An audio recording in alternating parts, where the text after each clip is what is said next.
کہ تقدیر کے جو عام عقیدے میں ہم تقدیر کہتے ہیں اس کے دو پہلو ہیں. ایک پہلو ہے ما اصاب علی الانسان، جو کچھ انسان پر آتا ہے مصیبت، جیسے ابھی آیت میں نے پڑھی ما اصاب من مصیبت فی الارض ولا فی انفسکم. ہم ہر وقت صدمے ہیں، کوئی تکلیف آ گئی، کوئی مصیبت آ گئی، کوئی بیماری آ گئی، کوئی حادثہ ہو گیا، کوئی بچہ فوت ہو گیا، کوئی عزیز جو ہے وہ فوت ہو گیا. یہ ہر وقت حوادث ہے. تو جو بھی کچھ پیش آتا ہے وہ علم خداوندی میں ہمیشہ سے تھا. یہی وجہ ہے کہ ایک اور حدیث ہے ابن الدیلمی سے، لمبی حدیث ہے وہ، لیکن اس کے اندر جو آخری ٹکڑا ہے وَتَعْلَمَ، یعنی انسان کے نجات کے لیے لازم ہے کہ یہ بات بھی تم جان لو انما اصابک لم یکن لیخطئک وانما اخطأک لم یکن لیصیبک ولو مت علی غیر ھذا.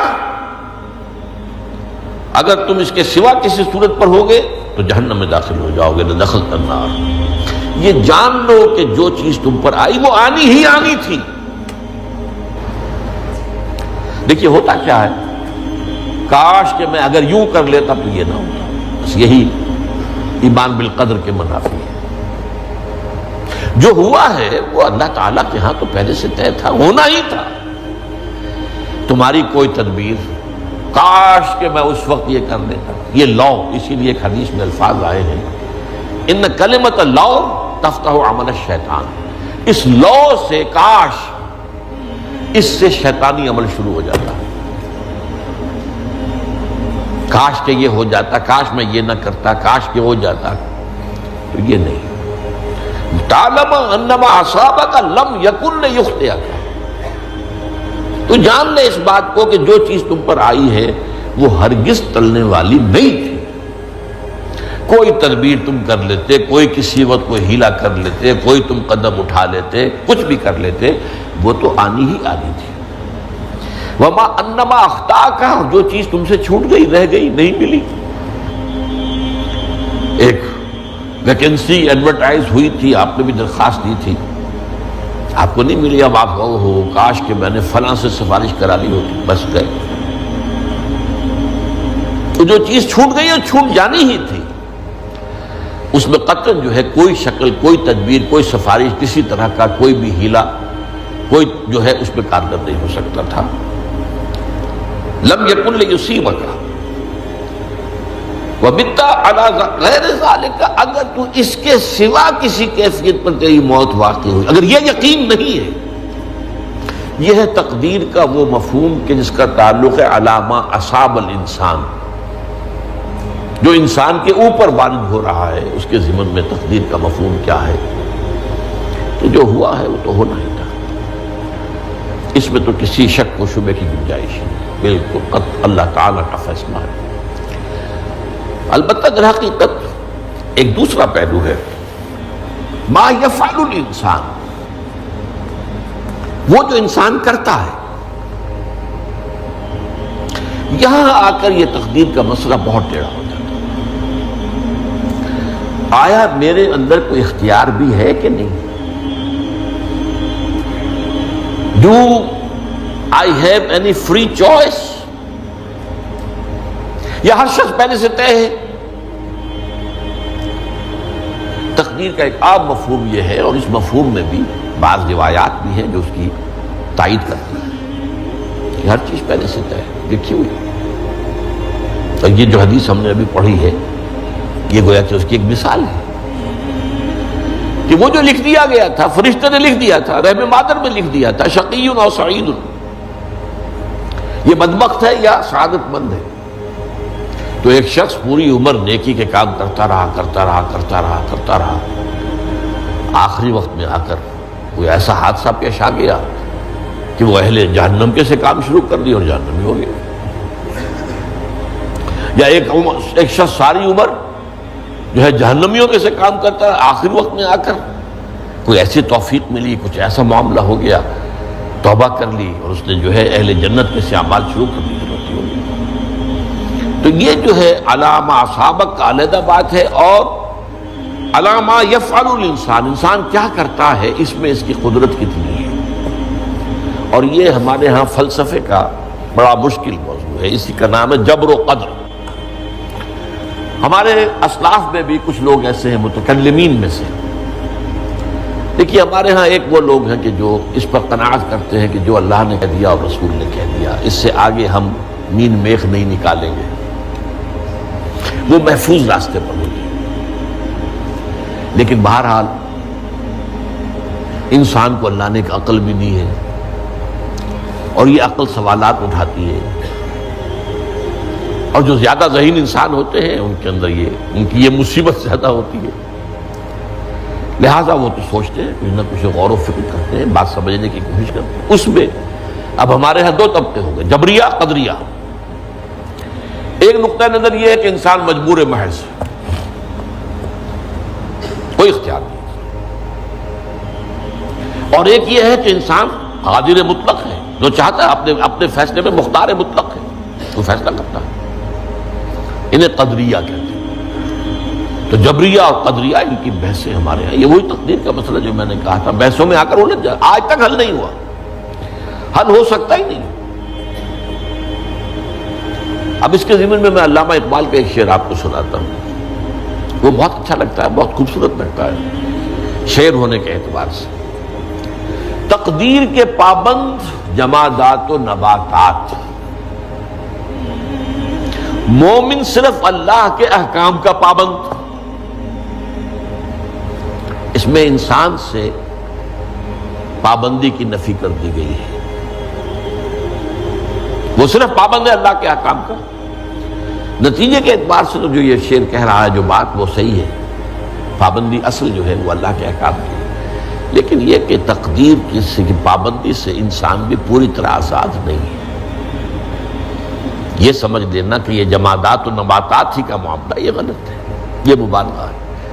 ظاہر بات ہے کہ شاعر جو ہے، شاعر مبالغے سے بچ نہیں سکتا، چاہے وہ علامہ اقبالی ہو، کوئی بھی ہو۔ تو اسی لیے سورہ شعراء کے اندر جو عام شعراء کی جو صفات بیان ہوئی ہیں وہ آپ کے ذہن میں آ گئی ہوگی۔ مبالغہ کرتے ہیں، فی کل واد یہیمون انہم یقولون ما لا یفعلون، وہ کہتے بھی وہ کچھ ہے جو کرتے نہیں ہیں، اور یہ بات تو علامہ اقبال پر بھی چشمہ ہوتی ہے۔ بہرحال یہ شعر ذرا پھر نوٹ کیجئے، تقدیر کے پابند جمادات و نباتات، مومن صرف اللہ کے احکام کا، کوئی بات صحیح نہیں۔ انسان بہت سے اعتبارات سے مجبور ہے۔ سب سے پہلے جو ہے انسان کے اندر ایک تقدیر نوعی ہے، نوع انسان۔ چھوٹی سی چڑیا اڑتی پھرتی ہے، انسان نہیں اڑ سکتا۔ آپ نے ٹھیک ہے مشین ایجاد کر دی، جہاز ایجاد کر لیا، آپ دوڑ رہے ہیں، 500 آدمی اور سینکڑوں من سامان لے کر جو ہے وہ جا رہا ہے، 747 ہو یا 757 ہو، یہ کر لیا ٹھیک ہے، خود نہیں اڑ سکتے۔ اب کیا کریں گے آپ؟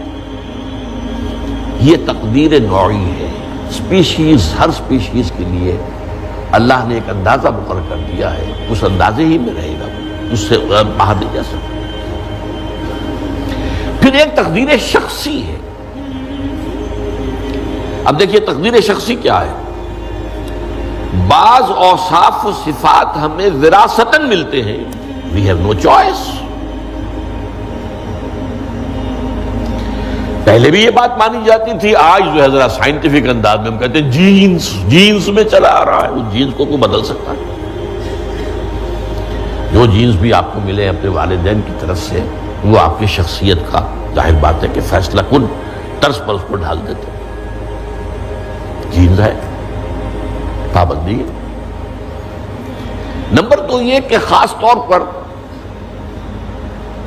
جو گھر کا ابتدائی ماحول ہوتا ہے، ماں کی گود اور ابتدائی گہوارہ گھر کا، اس کے جو اثرات مرتسم ہو جاتے ہیں شخصیت کے اوپر، وہ بھی بڑے مستقل ہوتے ہیں، پختہ ہوتے ہیں۔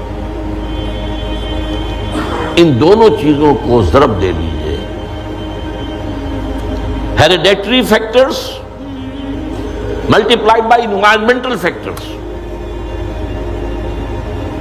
اس سے مل کر ایک شے تیار ہوتی ہے جس کو قرآن کہتا ہے شاکلہ. قل کل یعمل علی شاکلتہ فربکم اعلم بمن هو اہدی سبیلا. سورہ بنی اسرائیل. شاکلہ کسے کہتے ہیں؟ شاکلہ شکل دینے والی شے. آپ کو لوہا ڈھالنا ہے، کوئی خاص پرزہ بنانا ہے، اس کا پہلے سانچہ بناتے ہیں. لوہے کو پگھلا کے اس میں ڈالیں گے تو جیسا سانچہ ہوگا ویسا ہی لوہا جو ہے وہ شکل اختیار کرے، اس سے شاکلہ کرے. یہ شاکلہ جو ہے ہر انسان کا، اس سے باہر انسان نہیں جا سکتا. اس کے اندر سٹرگل ہوگی، اس کے اندر اس کی جد و جہد ہوگی. لیکن اس کا یہ مطلب نہیں ہے کہ اس کا کوئی فری چوائس ہے. فری چوائس ہے، لیکن وہ فری چوائس انہی حدود کے اندر کام کرے گا، اس سے باہر نہیں. اس بات کو مختلف احادیث میں حضور نے بہت خوبصورتی سے بیان کیا. ایک حدیث بڑی اہم ہے، بڑی اہم ہے. الناس کالمعادن. انسانوں کی مثال بھی معدنیات کیسی ہے. اب سونے کی معدنیات میں سے سونے کی جو اور ہے، اب پتہ نہیں اردو میں مجھے معلوم نہیں اور کا ترجمہ کیا کرتے ہیں عام طور پر، لیکن جانتے ہیں اور وہ کچی دھات جس سے کو صاف کر دیتے ہیں تو پھر وہ دھات جو ہے خالص شکل میں سامنے آ جاتی ہے. سونے کی اور سے سونا بنے گا، چاندی کی اور سے چاندی بنے گی، سونا تو نہیں بن سکتا. جتنا چاہے صاف کر لیں، وہ اور تو مستقل. الناس کالمعادن خیارکم فی الجاہلیت خیارکم فی الاسلام. جو تم میں جاہلیت کے دور میں، پری اسلامک دور میں جو بہترین تھے، وہی اسلام میں آ کر بہترین ہوئے. وہ اور سونے کی تھی، وہ صاف ہو گئی ہے، اور سونا جو ہے وہ نکھر کر خالص سونا بن کر آ گیا ہے. اسلام نے صاف کر دیا. وہ چاندی کی اور تھی، اسلام نے اس کو صاف کر دیا ہے، وہ نکھر کر چمکتا ہوا جو ہے وہ چاندی بن گئی. لیکن یہ کہ اضافہ، البتہ پھر اس میں ایک اضافہ کیا حضور نے، جبکہ ان کے اندر دین کا فہم داخل ہو جائے تو یہ کہ جو بہترین پہلے تھے وہی بہترین اب ہوں گے. اسلام لانے سے پہلے بھی بہترین ابو بکر تھے، اسلام لانے کے بعد بھی بہترین ابو بکر.